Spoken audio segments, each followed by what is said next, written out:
সকলকে আমার চ্যানেলে স্বাগত। আজকের রেসিপি কলা পাতায় সর্ষে বেগুন। আমি এখানে কিছু বেগুন ঝিরিঝিরি করে কুচিয়ে নিয়েছি, কিছু কুচিয়ে রাখা পেঁয়াজ, রসুন কুচি,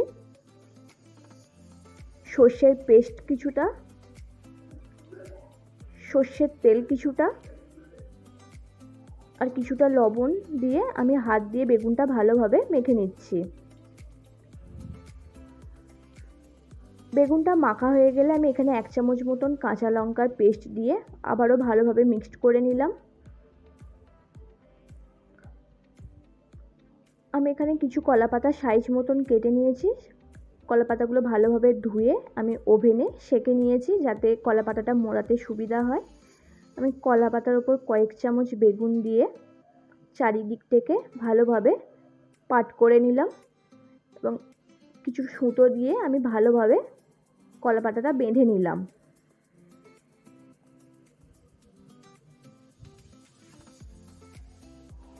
প্রত্যেকটা আমি এইভাবে তৈরি করে নিচ্ছি।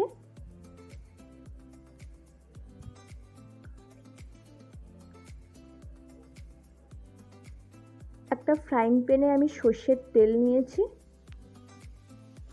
সর্ষের তেলটা ভালোভাবে গরম হয়ে গেলে আমি কলা পাতায় মোড়া বেগুনগুলো দিয়ে এক পিঠ হালকা ভেজে নেব। একটু ভাজা হলে আমি একটা থালা চাপা দিয়ে দেব।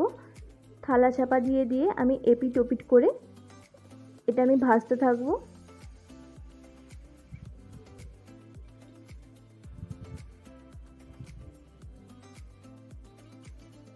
আবার ভালোভাবে ভাজা হয়ে গেলে আমি এগুলো একটা থালায় তুলে সুতোগুলো কেটে আমি এই সর্ষে বেগুনটা পরিবেশন করলাম। ভিডিও ভালো লাগলে চ্যানেলটি সাবস্ক্রাইব করুন, লাইক কমেন্ট করতে ভুলবেন না।